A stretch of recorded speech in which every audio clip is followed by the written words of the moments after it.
La migración japonesa hacia el Perú comenzó en 1899 y se mantuvo por casi 40 años. Como parte de esa migración, Naoichi Minami, padre de Alberto Fujimori, llega al Perú en 1927. Habría trabajado en 2 o 3 haciendas de la costa peruana, de la costa central, norte, durante poco tiempo, cosa muy usual en los inmigrantes japoneses que no se quedaban en las haciendas, y luego se habría instalado como sastre. Los japoneses, apoyados en su conocimiento de los oficios, su laboriosidad, su disciplina y su alto sentido de la familia, muy pronto se arraigan y convierten en prósperos negociantes. En 1932, Naoichi Minami se casa con Mutsue Inamoto y forman el matrimonio Fujimori. Poco después, los Fujimori se mudan a Lima, a lo que entonces eran unos campos de algodón cerca de la capital. El segundo de los 4 hijos de este matrimonio nace el 28 de julio de 1938. Es el primer hijo varón y se llamará Alberto Kenya Fujimori. Como la mayoría de los inmigrantes japoneses, los Fujimori tenían un proyecto: hacerse de un capital y regresar a Japón. Por eso sus hijos son educados dentro de estrictos modelos japoneses. Los primeros 5 años vivía como si fuera un niño japonés. Hablaba el idioma de mis padres, era mi lengua materna, no entendía ni jota de castellano. Ha sido un niño normal, cumplía sus tareas y más se dedicaba a los juegos. Sin embargo, el plan de regresar al Japón nunca pudo completarse. Estalla la Segunda Guerra Mundial y el 7 de diciembre de 1941, Japón ataca Pearl Harbor. La reacción de este ataque llega al Perú. Fue el país latinoamericano que declara la guerra inmediatamente después que los Estados Unidos, y una de las cosas que se hacen aquí fue perseguir a los ciudadanos japoneses, ¿no? Llevaron a muchos a los campos de concentración en los Estados Unidos, ¿no? Y muchos optan por escapar. Un cierto recelo contra el éxito de los japoneses en el Perú encuentra la excusa para manifestarse violentamente. Muchos comercios japoneses son saqueados. Los disturbios dejan 600 muertos. A pesar de todo, los Fujimori permanecen en el Perú. Su negocio familiar de reparación de neumáticos es confiscado. Para Alberto, este será tan solo uno de los muchos cambios que su vida va a sufrir.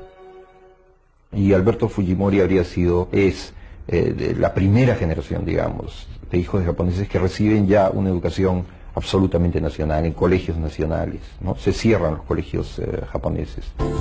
Alberto Fujimori estudia primero en el Colegio de la Merced y luego en la Escuela Alfonso Ugarte, una escuela de gran tradición y orgullo en la capital peruana.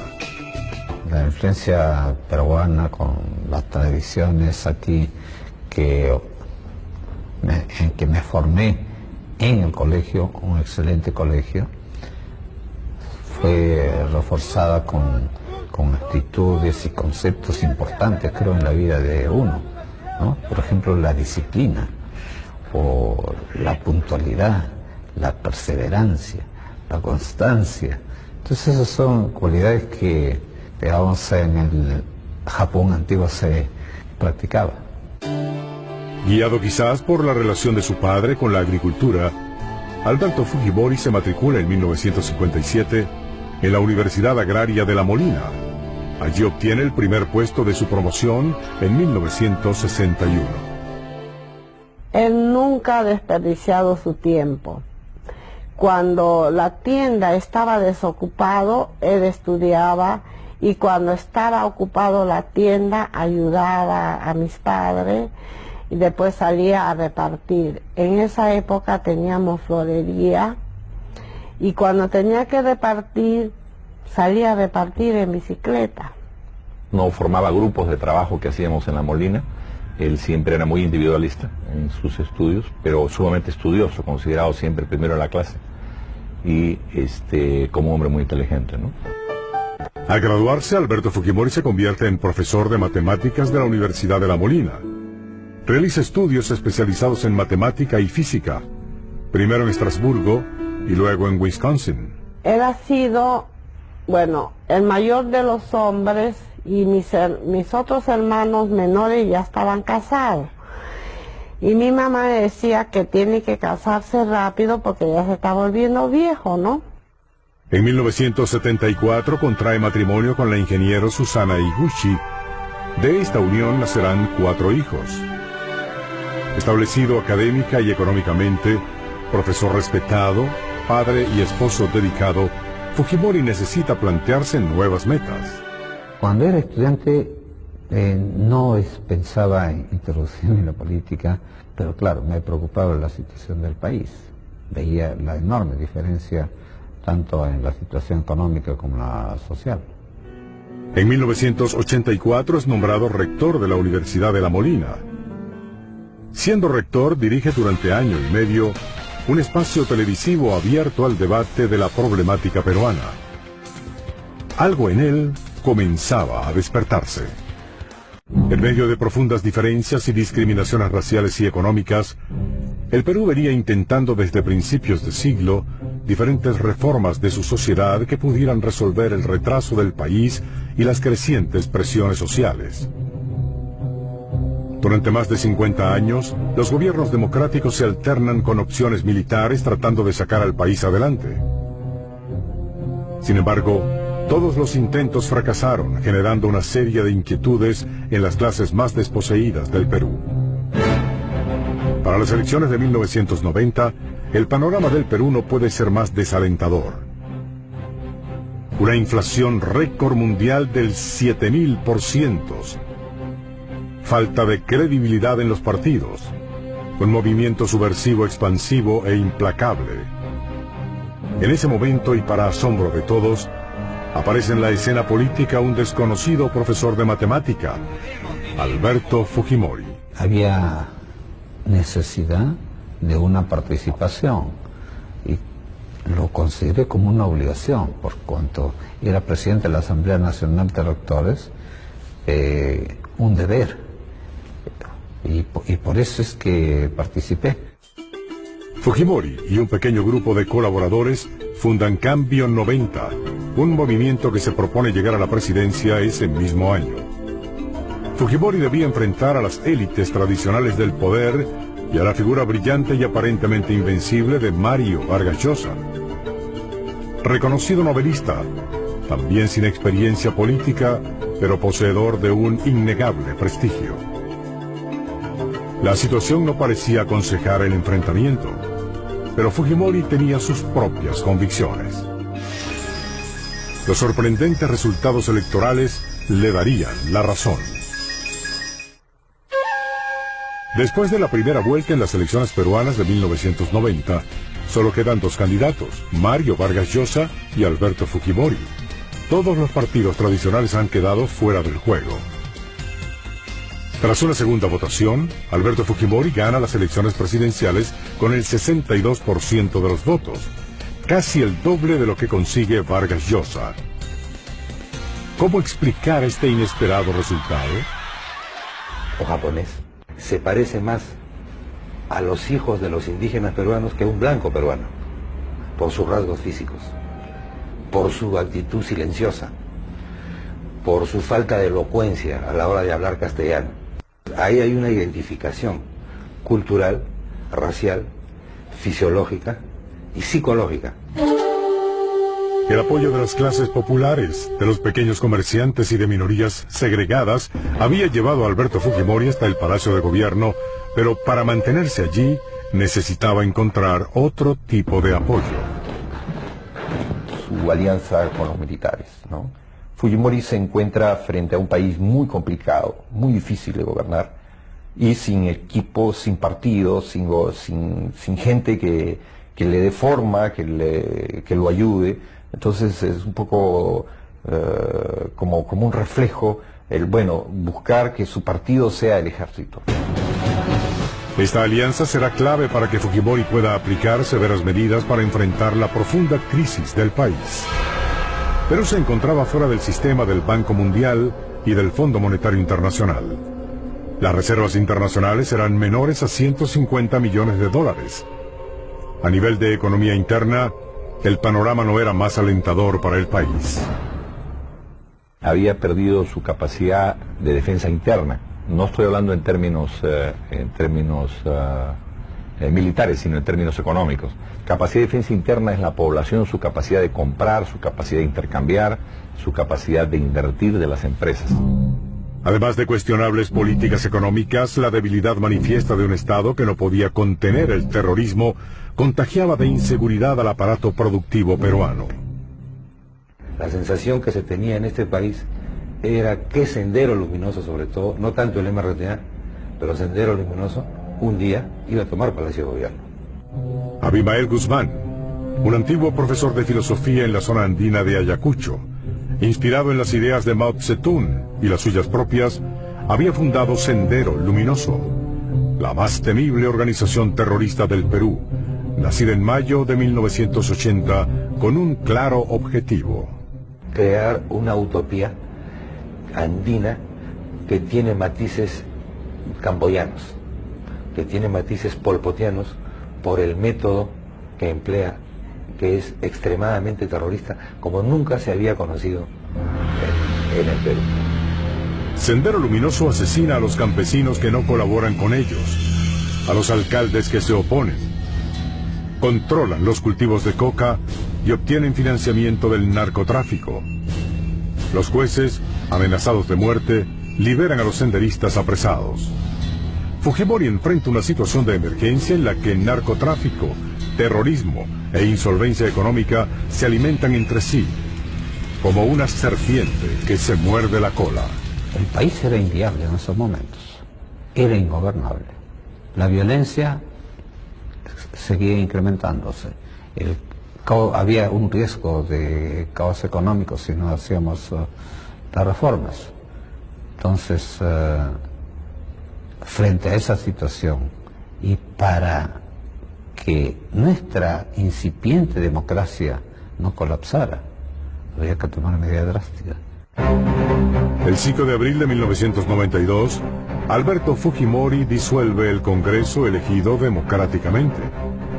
El apoyo de los militares en estos momentos resultará clave para Fujimori, quien enfrenta un fuerte cuestionamiento interno y externo acerca de su vocación democrática. Si el Parlamento cerraba, acababa la democracia, o acababa el sistema que tenía el Parlamento de por medio, ¿no? Lo inusual fue el hecho que Fujimori lograra mantenerse en el poder a pesar de las críticas y legitimarse más adelante a pesar de haber cerrado el Parlamento. La crisis de la disolución del Congreso se produce en un difícil momento para la vida personal del presidente. Alberto Fujimori y su esposa Susana Higuchi se enfrentaban en un tormentoso proceso de divorcio en el que no faltaron acusaciones de corrupción por parte de la señora Higuchi contra la familia de su marido. Alberto Fujimori obtiene la custodia de sus hijos. Susana Higuchi abandona el palacio presidencial y su hija Keiko es nombrada primera dama. Quizás mis hijos sí han tenido, por supuesto, ciertas limitaciones, ¿no? Andar con tanta seguridad y en la época de la violencia. Y parte fue el aspecto político causante de mi divorcio, quizás. La prioridad para Fujimori ahora es el desmantelamiento de los grupos terroristas, especialmente Sendero Luminoso. Para ello es indispensable la colaboración de los campesinos y un cambio de estrategia militar. Si había en un pueblo algunos terroristas, simplemente los militares ingresaban y arrasaban con metralletas en mano, grande matanza. Se quedaban satisfechos cuando de cada 10 muertos habían 2 terroristas. Esa era la concepción errada de la estrategia de la lucha contra el terrorismo.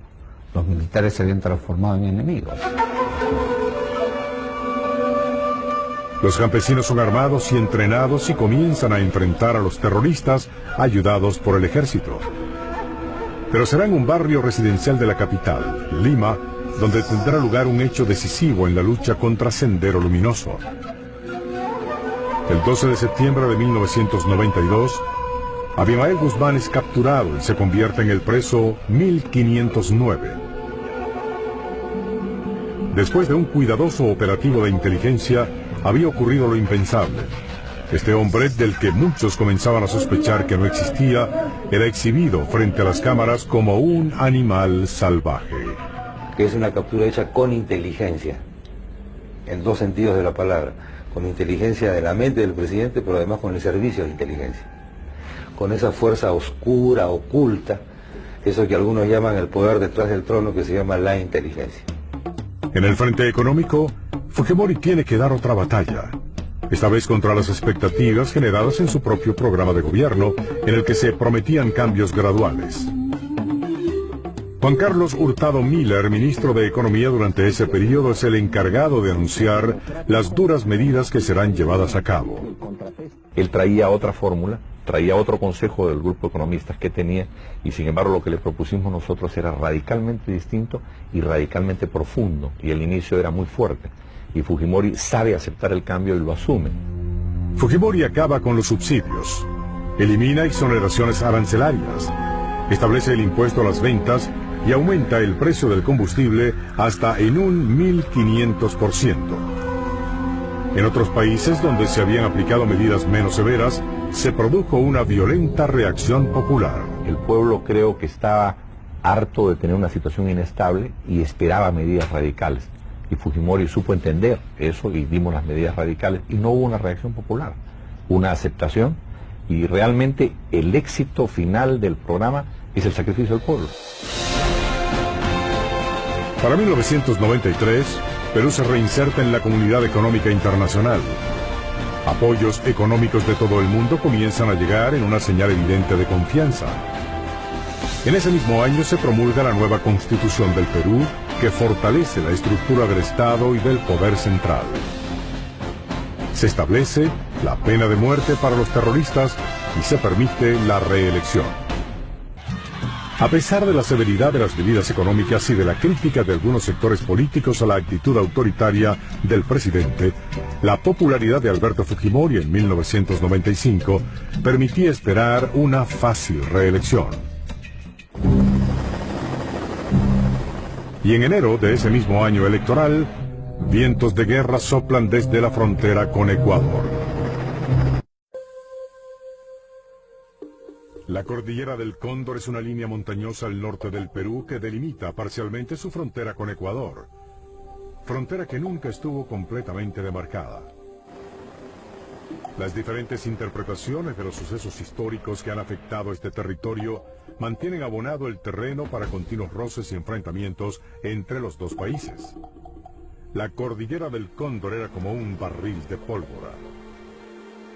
El 2 y 3 de enero de 1995, Perú y Ecuador informan de intromisiones de patrullas enemigas en sus territorios.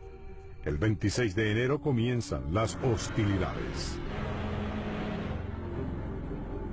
En un año electoral y ante la posibilidad de su reelección, Fujimori asume el papel de comandante militar en un conflicto que logra integrar a todas las fuerzas políticas en torno a los objetivos del gobierno y de las Fuerzas Armadas.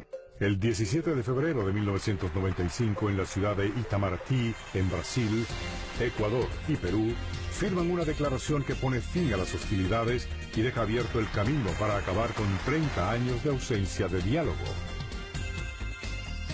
La victoria para Alberto Fujimori es doble. Ante la comunidad internacional, se ha comportado como un negociador, deseoso de resolver un problema. Ante sus conciudadanos, ha mantenido firme la posición de Perú de reclamar y defender el territorio en disputa.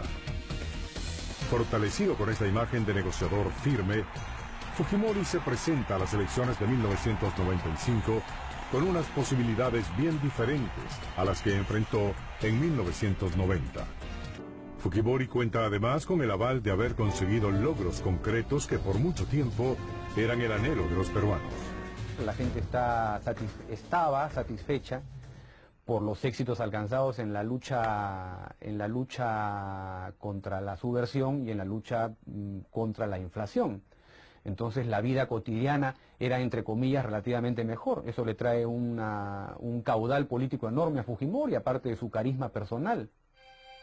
Para las elecciones de 1995 se va a presentar un candidato inesperado. Ahora desde la oposición política, su ex esposa Susana Higuchi vuelve a enfrentarse con Alberto Fujimori. El único candidato que se perfila con posibilidades de derrotar a Fujimori es Javier Pérez de Cuéllar, ex secretario de las Naciones Unidas. Pero la historia es cíclica. Pérez de Cuéllar, salido de las clases privilegiadas peruanas, repetirá el papel de Mario Vargas Llosa en 1990. El 9 de abril de 1995, Alberto Fujimori es reelecto para un segundo periodo presidencial con el 65% de los votos.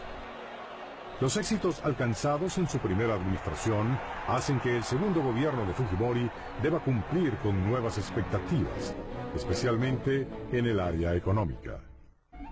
Además de la difícil situación económica, otro elemento comienza a preocupar a la opinión pública: la presencia cada vez más evidente del asesor de inteligencia Vladimiro Montesinos en los círculos de influencia más cercanos al presidente.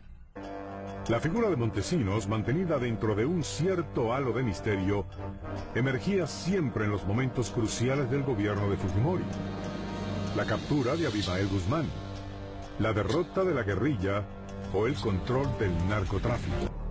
Pero la prueba definitiva de la importancia que los cuerpos de inteligencia y las Fuerzas Armadas tienen para el gobierno de Alberto Fujimori comienza el día 17 de diciembre de 1996. El embajador del Japón en Lima y su esposa se disponen a dar la bienvenida en su residencia a los invitados a una celebración en honor del cumpleaños del emperador. A las 8:23 han llegado unos 700 invitados. Allí se encuentran ministros, militares de alto rango, diplomáticos y congresistas. Y de pronto, lo inesperado. We were in the patio, at least I was in the patio where most of the people were, where the buffet was, and we heard an explosion. So I thought, Shining Path. Suena pues bam, bam, bam, bam, bam. Tírense, tírense al jardín. Todos nos hemos tirado. A las 9:35, después de una enorme confusión inicial, la situación se aclara. Los casi 700 secuestrados están en manos de un comando perteneciente al movimiento revolucionario Tupac Amaru. La promesa de Fujimori de acabar con la guerrilla para finales de 1995 estaba en tela de juicio. El 17 de diciembre de 1996, un comando del movimiento revolucionario Tupac Amaru toma por asalto la residencia del embajador del Japón en Lima. Los casi 700 invitados permanecen secuestrados en el interior del recinto. El comando está conformado por 14 guerrilleros, bajo las órdenes de Néstor Serpa Cartolini, uno de los líderes del movimiento revolucionario Tupac Amaru. Menos violento y con menos influencia que Sendero Luminoso, el MRTA había pasado por una etapa de gran actividad, pero para diciembre de 1996, sus principales líderes se encontraban presos y la organización se creía inactiva. 2 horas después de la captura de la residencia, los secuestradores liberan a un grupo de rehenes. En ese grupo salen la madre y la hermana de Fujimori. Felizmente que a las damas nos sacaron, primero porque también quedarnos todos ahí era imposible por tanta gente, ¿no? Y los hombres se quedaron.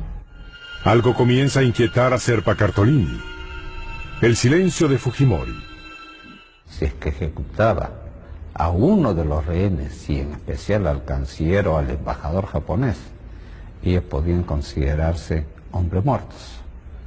Y como no estaban dispuestos a morir, no lo harían. 4 días después de la toma de la residencia, Fujimori dio su primera declaración. Y que faciliten la evacuación de todos los rehenes. No estaba dispuesto a negociar con terroristas.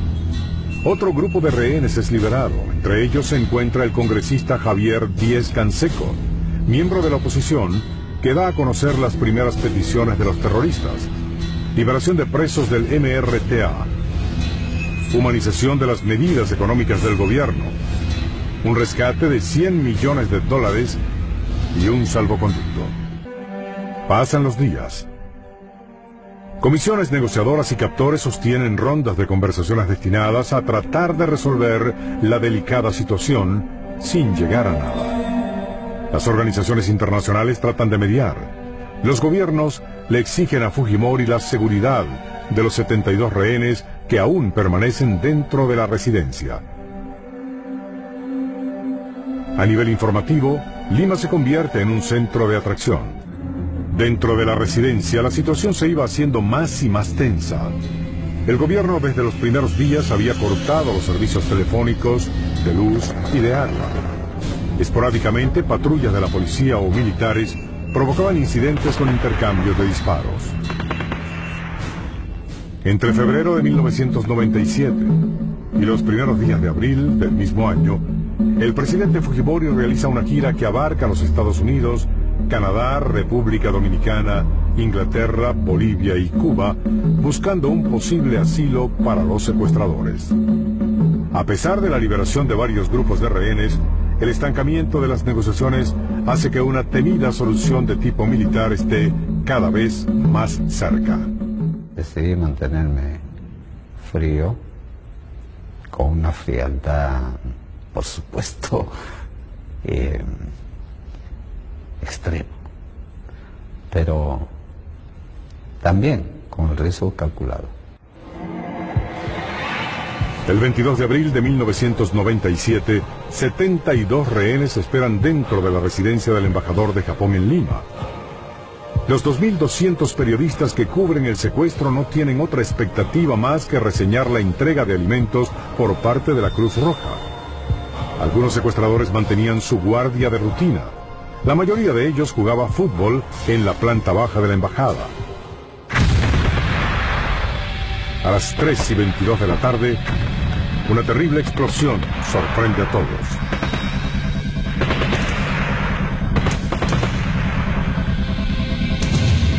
Un escuadrón de 140 hombres irrumpía en la embajada del Japón. 35 minutos después, todo había terminado. Durante la operación mueren los 14 secuestradores, un magistrado de la Corte Suprema de Justicia y 2 comandos de las Fuerzas Armadas. La acción militar había comenzado a prepararse prácticamente al siguiente día del secuestro de la residencia. El propio Fujimori concibe y proyecta el plan con la ayuda de su asesor de seguridad, Vladimiro Montesinos. Los comandos son entrenados en una réplica de la residencia que se construye en instalaciones militares. Mientras tanto, un grupo de zapadores cava una red de túneles que mina el subsuelo de la mansión. Para el momento del rescate, la vida dentro de la residencia es perfectamente conocida y predecible. Desde un micrófono del tamaño de un alfiler adherido a la guitarra de un rehén, hasta el mismo radio de la embajada, había servido para que a la hora convenida los comandos atacaran con precisión matemática. Fujimori, que ha luchado duramente contra la hiperinflación y la guerrilla, va a tener que enfrentarse a un enemigo imprevisto: la naturaleza. Bajo el inocente nombre de El Niño, una poderosa confluencia de factores climáticos azota al Perú en febrero de 1998. Lluvias torrenciales caen sobre todo el país. Desbordan los ríos, acaban con las cosechas, cortan las vías de comunicación y dañan sensiblemente el aparato productor del país. A los incalculables daños ocasionados por El Niño se suman los efectos que una terrible epidemia de cólera produce en el turismo y en la exportación de pescado.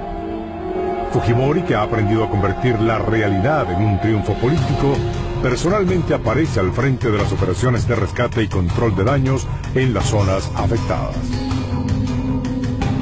Tengo un contacto directo, hago inspecciones de obras y en esos casos veo con las obras, las inversiones con ojos de ingeniero, desde las chiquitas a las grandes. El 12 de mayo de 1999, Fujimori decide poner punto final al conflicto fronterizo con Ecuador, completando la demarcación de sus límites mediante la colocación del hito 23. un problema que venía de más de siglo y medio. Poco se atrevía a tocarlo, porque tenía costo político. Cuando decidí asumir una posición, los consejeros me advirtieron que eso podía tener un alto costo político. Este acto simbólico sella un conjunto de acuerdos fronterizos y comerciales, abriendo el camino de la paz entre los dos países. Como parte de estos acuerdos, Perú entrega a Ecuador 1 kilómetro cuadrado de su territorio en perpetuidad y sin afectar la soberanía peruana. Pero Alberto Fujimori decide presentarse por tercera vez consecutiva como candidato presidencial, hecho sin precedentes en la historia del Perú. Fujimori, cansado del poder, no, ni hablar, está encantado con el poder, ¿no? Le fascina el poder, es evidente que el poder lo estimula, lo alimenta. Cuestionadas desde su inicio, las elecciones del año 2000 se llevan a cabo entre protestas y acusaciones de fraude. El principal contendor de Fujimori es Alejandro Toledo, candidato líder de la oposición. El 28 de julio del 2000, Alberto Fujimori es juramentado para su tercer mandato presidencial. Lima se convierte en escenario de manifestaciones y hechos de violencia. El escándalo provocado por un video difundido por la oposición, donde el asesor de inteligencia Vladimiro Montesinos soborna a un congresista opositor, lleva a Fujimori a una situación insostenible. Y al ser solicitado por la justicia peruana, Montesinos huye del país. El 16 de septiembre de ese año, Alberto Fujimori llama a nuevas elecciones y anuncia su decisión irrevocable de no participar en ellas. A elecciones generales. Apenas 2 meses después, Fujimori hace una inesperada visita a Japón. Y desde allí, para asombro de todos, renuncia a la presidencia. El 23 de febrero de 2001, Alberto Fujimori es inhabilitado por el Congreso peruano para el desempeño de cualquier cargo público durante 10 años.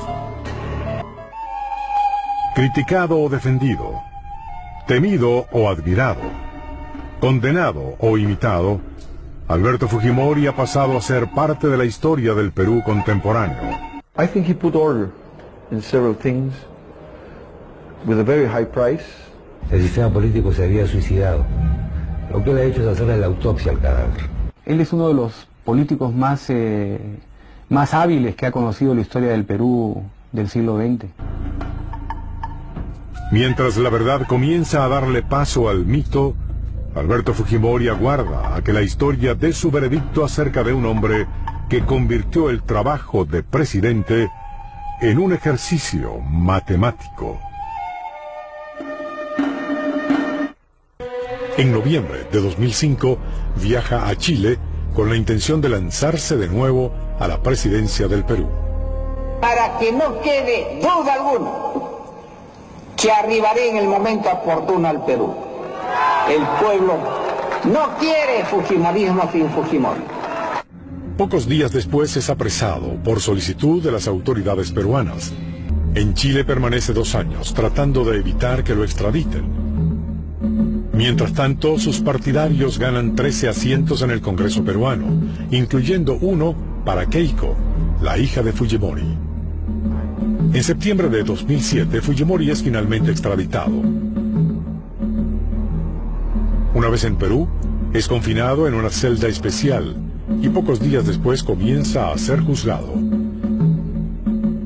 Primero es condenado a 6 años por abuso de poder, pero luego el proceso continúa con otras acusaciones.